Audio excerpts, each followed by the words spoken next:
twigane ijambo ritubwira ngo imbaraga zo kwizera. Imbaraga zo kwizera iryo jambo tugiye kwigira hamwe. Uwo muri kumwe mu cyigisho ni Inkuru Nziza Bakate. Reka twigane iryo jambo ritari buze no gutinda cyane, ariko buri wese zirikane umutwe w'amagambo, dore ko ari wo ubuhishe ndetse n'ibigiye kuvugwa byose. Imbaraga zo kwizera. Ese kwizera ni iki? Nibyo byiza kugira ngo tubashe gusesengura iryo jambo, ariko twabanje kumenya niyo nsanganyamatsiko ubwayo. Kwizera ni iki? Intumwa Paul mu gitabo cy'Abaheburayo igice cya 11 yabisobanuye neza cyane. Ni isomo benshi bazi ndetse kundusha, ariko reka turisubiremo kuko risobanuka biryoha bisubiwemo, kandi ijambo ry'Imana ni manu yahishwe ihora itoragurwa kugira ngo tubashe kuyirya. Igitabo kiratubwiye ngo kwizera ni ukumenya rwose. Igisobanuro kimwe, kwizera ni ukumenya. Kwizera ni ukumenya rwose, ibyiringirwa udashidikanya ko bitazaba, kandi niko kuduhamiriza ibyo tutareba ko ari iby'ukuri. Ko ari iby'ukuri. Ngiyi definisiyo yo kwizera. Kwizera mu yandi magambo ni ukumenya rwose. Iyo bavuze ni ukumenya rwose, ntabwo ari ukumenya igice, ahubwo ni ukumenya ibintu neza. Ni ukumenya Imana neza, ni ukumenya umuntu neza, ni ukumenya ibyo ukora neza. Ibyo nibyo bita kwizera, cyangwa mu yandi magambo kumenya rwose. Nta muntu nzi ubaho wakwiyadukiza ngo afate umuntu atazi amutume amuha amafaranga 500,000 cyangwa se miliyoni, meme n'igihumbi. Umuntu utamuzi ntabwo ushobora kumuha ayo mahirwe yo kumutuma kandi utamuzi. Ushobora kumwizera. Impamvu butayamuhaye ni uko utamuzi. Impamvu utamuzi, impamvu ni uko utamwizeye. Impamvu utamwizeye ni uko utamuzi, kuko yuza kumumenya nicyo cyari kubyara kumwizera. Niyo mpamvu byanditswe biratubwiye ngo kwizera ni ukumenya rwose. Ntabwo ari ukumenya igice, kuko n'umuntu utazi neza ntujya umwizera. Izo ni ingero zumvikana. N'umuntu utazi neza ntabwo ujya umwizera, ahubwo wizera uwuzi rwose, ku buryo niba umuhaye n'amafaranga ngo akujyanire ahantu, aguhamagaye ngo barayanyibye, utakwirirwa ushidikanya kuko uramuzi rwose. Ariko uramutse uyamuhaye utamwizeye, bivuze ngo utamuzi neza, avuze ngo barayibye, wamushidikanya ndetse n'ubutaha ntiwakongera kumutuma. Kwizera ni iki? Ni ukumenya rwose. Iri jambo turitindeho kuko niyo nsanganyamatsiko y'ibyo tugiye kuvuga byose. Kwizera ni ukumenya rwose. Izi ngero ndazisubiramo kuko nizo ziri buze kuduha neza gusobanukirwa insanganyamatsiko dufite ivuga ngo imbaraga zo kwizera. Bibiliya iratubwiye ngo kwizera ni ukumenya rwose. Abaheburayo igice cya 11 umurongo wa 1 bivuze ngo kwizera egari kumenya. Nta muntu waha amahirwe yo guha umuntu wo kumuha 500,000 ngo bikujyanire ahantu utamuzi. Bivuze ngo utazi ntiwanamwizera, kandi utizeye ubwo nuko utamuzi. Ubugomba, kuko baratubwiye ngo kwizera ni ukumenya rwose. Ntabwo ari ukumenya igice, ni ukumenya rwose, kuko utamenye rwose ugatuma umuntu utamuzi neza yakubwiye ko ibyo wamutumye atabigejeje kubw'impamvu wenda bamwibye yayataye, uramushidikanya. Ariko iyo umuzi rwose nta kindi urenzaho, ntushidikanya kuko uwo muntu uramuzi rwose. Niyo mpamvu Bibiliya iratubwiye ngo kwizera ni ukumenya rwose, ibyiringirwa udashidikanya ko bitazaba, ngo kandi uko kwizera ni kuko duhamiriza neza yuko ibyo tutareba ari ukuri. Kwizera rero ni ukumenya. Imbaraga zo kwizera ni izihe? Icyambere ni byinshi ariko natondekete 3. Iyambere ni ukureba ibitagaragara. Umuntu wizera ngo ayoborwa n'ibitagaragara kuruta ibigaragara. Kabiri, ashikama mu kuri. Cya gatatu, ashira ubwoba. Tugarutse kuri rwa rugero, ntabwo atuma umuntu wizeye neza ngo nurangiza usigarane ubwoba yuko ari bukwiba ibyo umutumye. Ibyo bimara ubwoba. Kabiri, ngo bishimikamisha umuntu mukuri. Cya gatatu, ngo ni ukureba ibitagaragara. Twihuse, mu gitabo cy'Abaroma hano havuga kureba ibitagaragara. Mu gitabo cy'Abaroma 4:16 harimo iri jambo ritubwira ngo Abaroma igice cya 4 umurongo wa 16 aratubwira amagambo avuga ngo nicyo gituma byose biheshwa no kwizera ngo bibe by'ubuntu. Ngo nicyo gituma byose biheshwa no kwizera kugira ngo bihinduke iby'ubuntu. Iryo sezerano ribona uko risokomerezwa urubyaro rwose, nyamara si urwo bakomeza amategeko gusa, ahubwo ni urwo bafite kwizera kwa Aburahamu, ari we sekuruza wa twese, kuko byanditswe ngo kugize sekuruza w'amahanga menshi, imbere y'iyo yizeye ariyo Mana izitura abapfuye, ikita ibitariho nk'aho ari ibiriho. Aburahamu yizeraga yiringiye ibitakwiringirwa, ngo abe sekuruza w'amahanga menshi, nk'uko byavuzwe ngo urubyaro rwa niko ruzangana.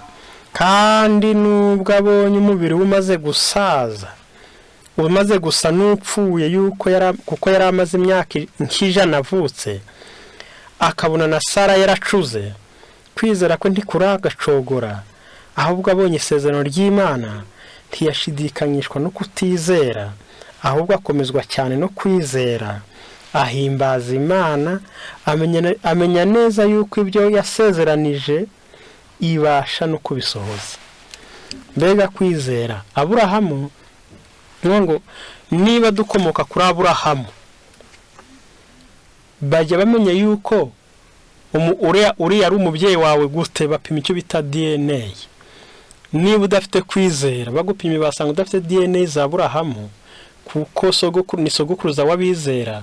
Niba udafite kwizera nko kwa Aburahamu, wakwitwika ibyarwa nk'uko byanditswe mu Baheburayo 12. Ijambo ratubwiye ngo icyatumye Aburahamu yizera kandi akiringira ibintu bitakwiringirwa, ngo yari impamvu yuko agombaga guhinduka sogokuruza w'abizera bose. Igitangaje ngo ari ku myaka 100, Sara ari ku myaka 90, ngo yizeye rwose ko yabyara. Mu buryo buri biology, mu buryo bwa siyanse, nta muganga nta dogiteri nubwo afite PhD wakwemeza yuko umuntu yabyara kuri iriya myaka.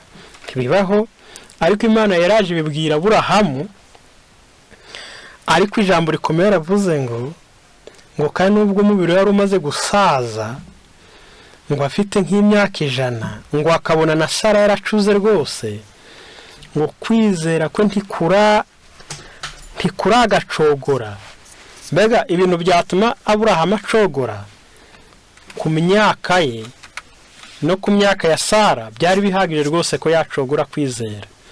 Ariko ijambo ravuze ngo kwizera ko ntikuragacogora, ngo ahubwo abonye isezerano ry'Imana ntiyashidikanywa no kutizera. Imana ivuze ntabwo yigeze ashidikanishwa no kutizera, ngo ahubwo arushaho kwizera rwose. Buriya imbaraga ziva mu ijambo zingana n'igikorwa. Ngo uvuga yafite ubushobozi aremfiriwa cyangwa se ari uvuga rikijyana, ijambo avuze riza ringana n'igikorwa. Hari umuntu yaza akakubwira ati ngo haye ikibanza, ukabyemezewe nuko aguhaye cyangwa mugakora mitasiyo. Ariko perezida akubwiye ngo aguhaye inzu, ntago washidikanya ngo uvuge ngo kereka mbonye mitasiyo. Imbaraga zurivuze zingana neza n'igikorwa bitewe n'uburyo akomeye. Aburahamu hano ntabwo yavuze ngo nzabitegereza mbyemere mbibonye, ngo ahubwo Aburahamu ntiyashidikanishwa no kutizera, ngo ahubwo arushaho kwizera cyane, ngo akomezwa cyane no kwizera, ahimbaza Imana. Ngo Aburahamu kwizera ntabwo biza nk'amasezerano y'ibizaba, ahubwo kwizera bijya bimera nk'aho igikorwa kibaye nyirizina. Urugero wenda ku bijyanyiranye no kwizera, umuvandimwe ashobora kuba ari hanze mu mahanga akabura ati rero kuko mwizeye kandi twabonye ko kwizera ari ukumenya, akavuga ati rero mu kwezi gutaha kwa kabiri nzakohereza $5,000. Ngiye kubereka ko kwizera atari nk'amasezerano y'ahazaza, ahubwo ari amasezerano aziyeho ako kanya. Umuvandimwe kwemera amafaranga $5,000 mu kwezi, reka tubicume tubigiremo kwa gatanu, kubera kwizera kwazayaguha ashobora kuzayakugeza aho warayamaze. Ibyo ntitubyemeranyaho. Wayamarute, watangira kuguza uvuga ati nge kino gihe nzayaguha. Watangira kuyarya ataraza, watangira kuguza ataraza, ku buryo ari amafaranga $5,000 ashobora kuzakugeraho rwose warayamaze, warayariye wa munsi yagusezeranije. Ugatangira kuyarya wa munsi yagusezeranije ko ariho azayaguha. Ngo ntago rero kwizera biza nk'amasezerano n'ibizaba, ahubwo ijambo bitewe n'urivuga rihita rihinduka igikorwa cy'ako kanya. Kwizera bibyara igikorwa cy'ako kanya, ntago bibyara fitire. Dufate wa muntu wakwemera amafaranga utangira kuyarya atarayakoherereza kuko wizeye, kandi kwizera twasanze ari ukumenya, ubwo buzi neza kuzayaguha atazakubeshya. Niyo mpamvu ugira ubwishingizi bwo kuguruza uwo ushaka, niyo mpamvu ugira ubwishingizi bwo gutangira kuyarya ataraza. Aburahamu ngo ntabwo yigeze ashidikanya bw'ibiryo jambo, ntiyashingira ku myaka afite n'iya Sara yari afite, ngo ahubwo ashingira ku kuba Imana ibivuze gusa, ngo ahimbaza Imana nkaho rwose ayisabyara. Ngo Aburahamu yahimbajije Imana ko Imana ibitegetse, bimera neza nkaho ahisabyara cyangwa se ahisasama. Ngo amenye neza yuko ibyo yasezeranije ibasha no kubisohoza. Nicyo cyatumye bimuhwanirizwa no gukiranuka, kwizera ngo bihwanwa no gukiranuka.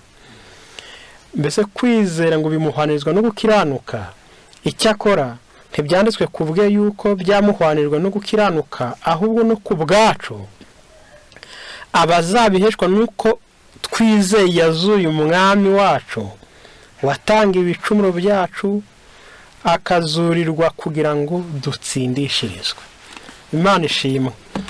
Icyo tuvuga ni uko kwizera twasanze ari ukumenya, kandi uku kumenya twasanze kugizwe n'ibintu bitatu, nubwo harimo byinshi nge nashatse ko tuvugana kuri bitatu. Icyambere ngo ni uko kumenya cyangwa kwizera kukurebesha ibitagaragara. Fata rwa rugero twatanze, utangira kubona ya mafaranga baguhaye ukayarya kandi ataraza, ariko ari byo bisa no kureba bitagaragara. Kabiri, bishikamisha umuntu mukuri. Bishimakamisha umuntu mukuri. Aburahamu ku myaka ye 70, tangira igice cya 13, ni cya 12, harimo aya magambo. Tangira igice cya 12, Imana imuhamagara ngo ave muri Uri y'Abakarudaya imujyane i Kanani. Haranditse igice cya umurongo wa mbere, Uwiteka ategeka Aburahamu ati, va mu gihugu cyanyu usiga umuryango wanyu n'inzu ya so, uje mu gihugu nzakwereka, nzaguhindura ubwoko bukomeye, nzaguha umugisha, nzogeza izina ryawe, uzaba umugisha, kandi nzaba umugisha abakwifuriza umugisha, kandi uzakuvuma nzamuvuma, kandi muri wowe ni mu miryango yose yo mu isi izaherwa umugisha. Aburahamu aragenda nk'uko Uwiteka amutegetse.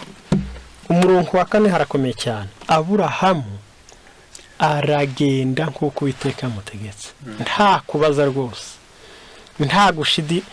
Ibaza umuntu wagura ngo uva mu gihugu cyanyu uve mu nzu ya so no muri bene wanyu, abaguhinduye ikindi kintu. Ariko ngo Aburahamu aragenda nk'uko Uwiteka yamutegetse. Gusa ku myaka 70 si icyoroshye, nubwo mwamuri mu myaka mike kubuza kubwira umugore ngo ejo turimuka. Noneho wajya kumaze ukwezi turi mu kirahe akabwira ngo simpazi, ntago ntekereza ko yakuvira muri iyo nzu. Ngo Sara ngo yari umukecuru w'imyaka nka 60 ngo afite twa tuntu tutimukanwa buri ko ngo tuba duteye abakecuru ipfa, wenda n'uturimate y'imboga, wenda nagakazirika ku rugo, ngo ibintu byinshi byagomba gutuma Sara atemera, ngo ariko nawe ngo yanga kwivanga mu rukundo Aburahamu yarafitanye n'Imana, ngo nawe yemera atabajije. Ijambo riravuze ngo Aburahamu aragenda nk'uko Imana bitegetse. Hari ukuntu ari amasezerano wenda wakwibwira ngo niyatumye Aburahamu agenda. Y'Imana ivuze buriya umuntu w'imyaka 70 umuhaye isezerano ry'ibintu azageraho, yakwira ati ku myaka yanjye rwose. Uwitwa Barizirayi yigeze kubikora, Dawidi amubwiye ati vaye nkujyane ibwami ubeho neza, aravuga ati ku myaka yanjye rwose sinkiryoherwa, amaso yanjye ntakibasha kureba, nta kintu cyantera kumva ko hari amasezerano wamba. Aburahamu yaza kuba ari umusore ukiri muto akabwirwa ari amasezerano, twakwibwira yuko yahagurukijwe nuko hawe amasezerano meza kandi atazasaza atayabonye kuko kubera imyaka mike yaba afite. Ariko ku myaka 70 iby'Imana musezeranije byose yarabivuze, ariko mu by'ukuri byajyaga kuzasohora kera cyane, ariko Aburahamu ngo we aragenda atabajije. Ibi nibyo kumenya kwizera bitera gushikama mu kuri. Aburahamu atabwiye bene wabo, adatewe ubwoba n'ibikangisho bya bene se na se n'ababyeyi n'umugore, arahaguruka aragenda ashikama mu ijambo ry'Imana yamubwiye. Aburahamu ngo aragenda nk'uko Uwiteka yagenza ate yamutegetse rwose. Kwizera abantu benshi ntibakumva, ariko mbabwiza ukuri nibyo bintu bituma utare bigaragara, kandi ibyo bintu bijya bituma ushikama mu kuri wizeye, akaba ari nta muntu n'umwe wakunyeganyeza bitewe nuko ubizi. Ikindi cya gatatu nuko kwizera kumara ubwoba. Dutanze urugero, nta muntu waha amafaranga umwizeye ngo yakujyanire kuri runaka ngo nurangiza usigarane ubwoba bw'uko atari buyagezeyo, ubwo butamuzi kandi ubwo butizeye. Kwizera rero bimara ubwoba bwose bugashira, kandi ngo ikintu cya mbere kimara ubwoba ngo ni urukundo rutunganye, nk'uko muri Yohana byanditse mu nzandiko. Mu gitabo cyitwa Intambara Ikomeye harimo amagambo dusoma y'abantu rwose bamenye ukuri maze bashirika ubwoba kandi bashikama mu kuri bitewe n'ibyo bari baramenye. Umugorozi witwa Martin Luther wo mu 1500 yabayeho akora icyitwa ihinduramatwara ku myizerere no ku myigishirize yari imaze ibinyabihumbi byinshi. Yarashinze imizi kubikoraho, kubivugaho, kubitekerezaho nko kubirwanya, nta kindi wakorerwaga usibye gukatirwa urwo gupfa. Kurwanya inyigisho zariho gusa naho unyuranyije nabyo, yemwe byari birenze ko wakatirwa gupfa, n'umuryango wawe warahigwaga ukicwa. Gihe kimwe Luther yivumbura kuri Kiliziya Gatolika ku nyigisho atumvaga rumwe nabo, maze azanwa ahitwa Worms kuza gusobanura iyo myigishirize yari afite, kuko bari bafite n'ibitabo yasohoye. Arangije avuga ijambo rikomeye, yaravuze ku page y'116 ati, kuko nyakubaha umwami nawe mutware munsaba igisubizo cyumvikana cyoroshye kandi cyahuranije, ndabaha igisubizo kimwe gusa, ari kiki: sinshobora kureka kwizera kwanjye ku bwa papa cyangwa ku bw'inama, kuko bigaragara neza yuko akenshi bagiye bakora amakosa kandi bakavuguruzanya. Nuko rero keretse gusa nibanyemeza bakoresheje ubuhamya bwo mu byanditswe byera cyangwa ingingo yumvikana neza, keretse kandi gusa ninemezwa namwe mu magambo nanditse, ndetse bakumvisha umutima wanjye bakoresheje ijambo ry'Imana, aho ubundi sinshobora kandi sinzigera nisubiraho kuko umukristo watura ibinyuranyije n'umutima nama umwemeza aba yishyize mu kaga. Luteri aravuga ati ngiye rwose kunyemeza ni kumwe, ni ukunyemeza binyuze mu ijambo ry'Imana. Hirya y'ijambo ry'Imana sinshobora kandi sinzigera nisubiraho, kuko umukristo watura ibinyuranyije n'ibyo umutima nama umwemeza ngo aba yishyize mu kaga gakomeye cyane. Dore mpagaze hano nta kindi mbasha gukora, Imana imfashe, amin. Ngo kuko umukiranutsi yahagaze ashikamye ku rufatiro nyakuri rw'ijambo ry'Imana, umucyo wo mu ijuru warasiye mu maso he, ugukomera kwe n'ubutungane bw'imico ye, amahoro n'ibyishimo yari afite mu mutima we byagaragariye bose ubwo yahinyuzaga imbaraga kandi agahamya isumbwe ry'uko kwizera kunesha isi. Yaje guhamya neza kwizera rwose kurakomeye kandi kubasha no kunesha isi. Ibi ngibi nta handi byaheraga ku kumenya ibyo yizera. Yaragiye yiga Kiliziya Gatolika, yewe yari mu muryango witwa Augustin. Ku mateka ya Luteri ngo ari ugukunda Imana, ngo yajyaga agenda akiraza mu rubura kuko yararigishwe yuko kwibabaza cyane ari byo bimusunikira kwemerwa n'Imana. Aragenda aribabaza ngo kugeza ko amaze no kumenya ukuri, ngo yabikuyemo n'ubumuga, ngo yahagarara umwanya akagwa, ngo abikuramo ubumuga. Kwibabaza kure Imana imwemere abikuramo ubumuga. Rimwe ngo yagiye i Vatikani kureba ukuntu hameze kuko wari umugi mutagatifu.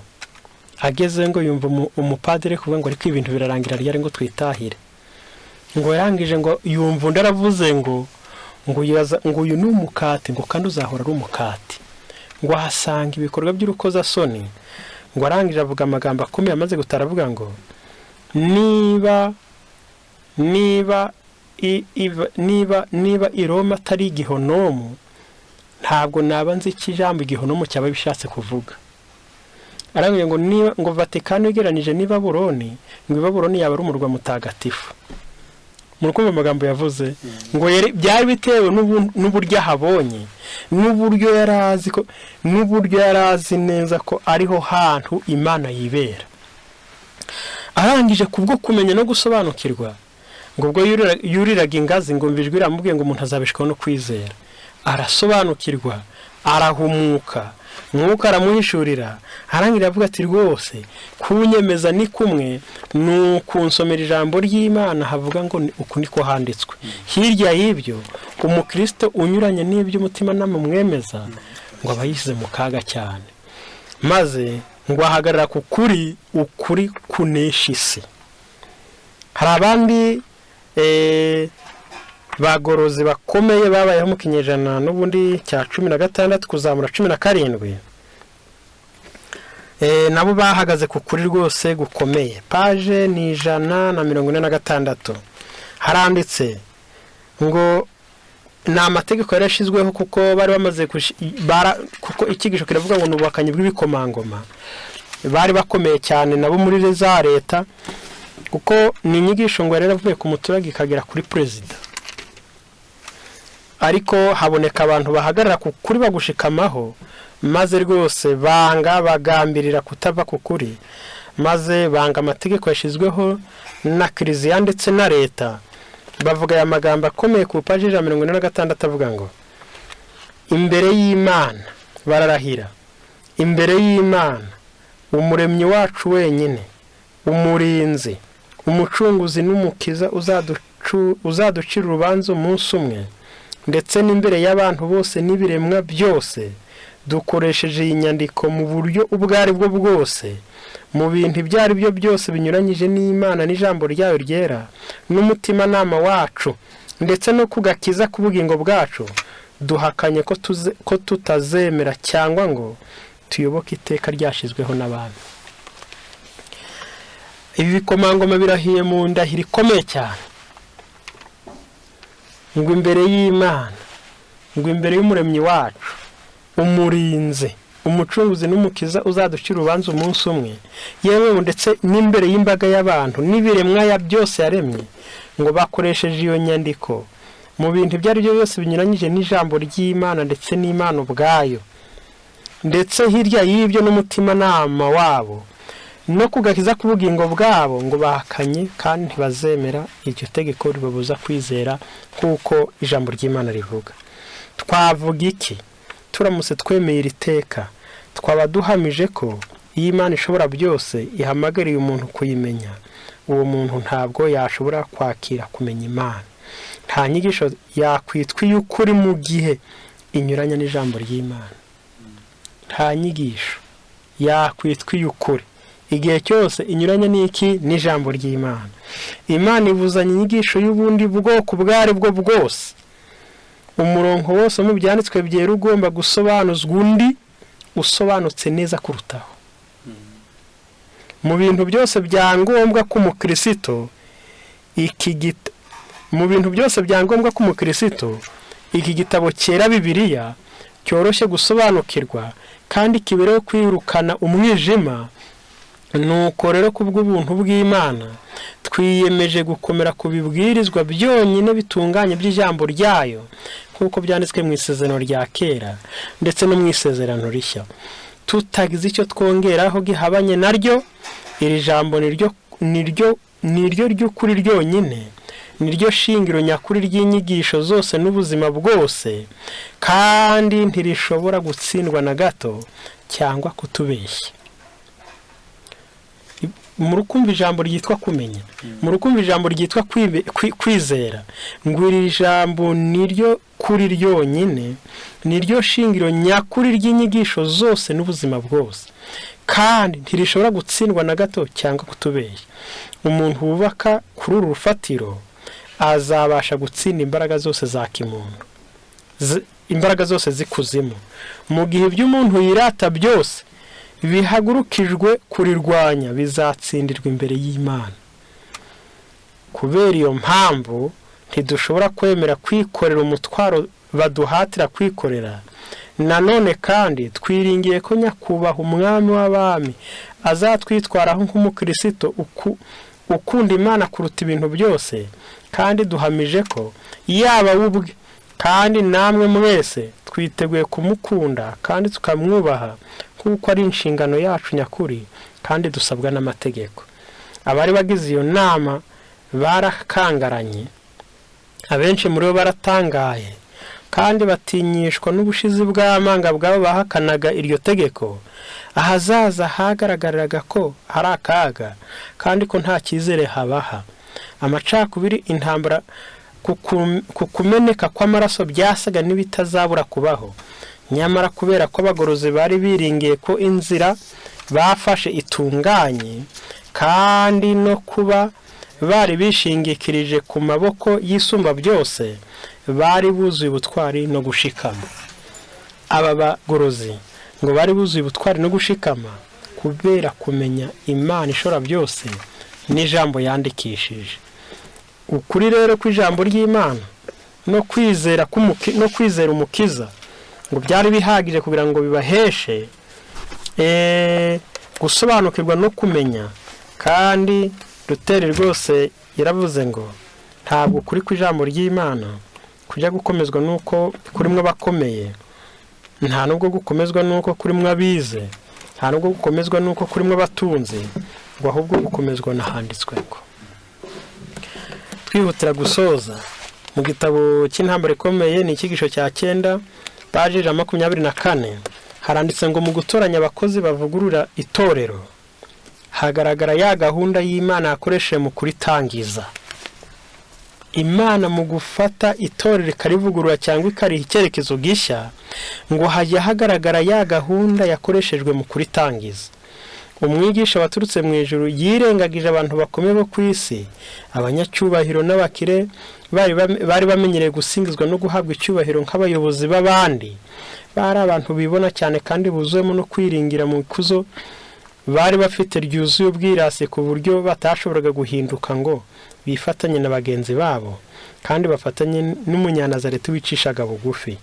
Abantu batashoboye kwiga n'abarobyi bamenyereye mu ruho bigariraya nibo bagejejweho uyu muhamagaro ngo nimunkurikire nzabagira abarobyi b'abantu.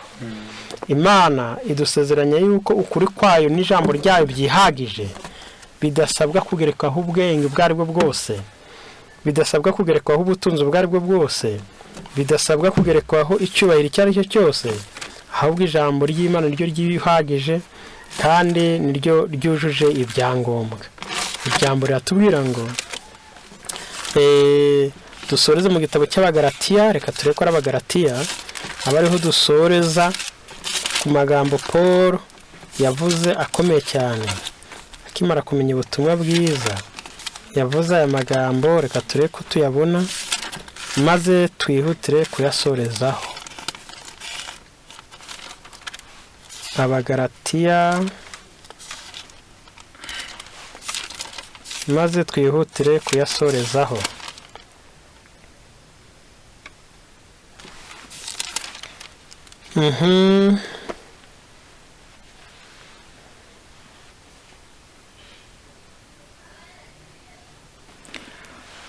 Ijambo ritubwira ngo kumenya kwizera cyangwa imbaraga zo kwizera cyangwa kumenya, twabonyemo akanya kavuga gushira ubwoba. Paul mu bintu byamamaza ubwoba kandi mu bantu isi yigeze kugira babwirije isi rwose bagashyiraho umutemeri, ni ubutumwa bwiza nk'uko bwanditswe na Pawulo. Yarabwirije arenga n'abitwa intumwa babanye na Yesu imyaka 3 n'igice. Aragenda arabarenga aravuga ati no kubana nawe ku mubiri si byo bibagira intumwa, ahubwo kubana nawe binyuriye mu ihishurirwa rya Mwuka Wera nibyo bibasha gutuma ubutumwa bwiza bugera ku nsinzi. Arangira avuga ati cyo cyambere ku murongo wa 11, bene data ndamenyesha yuko ubutumwa bwiza navuze atari ubw'abantu, kuko nanjye ntabuhawe n'umuntu, kandi sinabwigishijwe n'umuntu, ahubwo ni Yesu Kristo wabumpishuriye. Mu rukundo cyatumaga Pawulo ashyira ku bwoba ngo ubutumwa yahawe ntago ari ubutumwa yahawe n'abantu. Ngo ndabamenyesha yuko ubutumwa bwiza navuze atari ubw'abantu, kuko nanjye ntabuhawe n'umuntu, kandi sinabwigishijwe n'umuntu, ahubwo ni Yesu Kristo wabumpishuriye. Niyo mpamvu mu Baheburayo 11 yavuze ngo kwizera ni ukumenya rwose. Reka tumenye by'ukuri, dushyira ubwoba, turebe itagaragara, kandi dushyira amanga, dushikame mu kuri mu izina rya Yesu. Amen.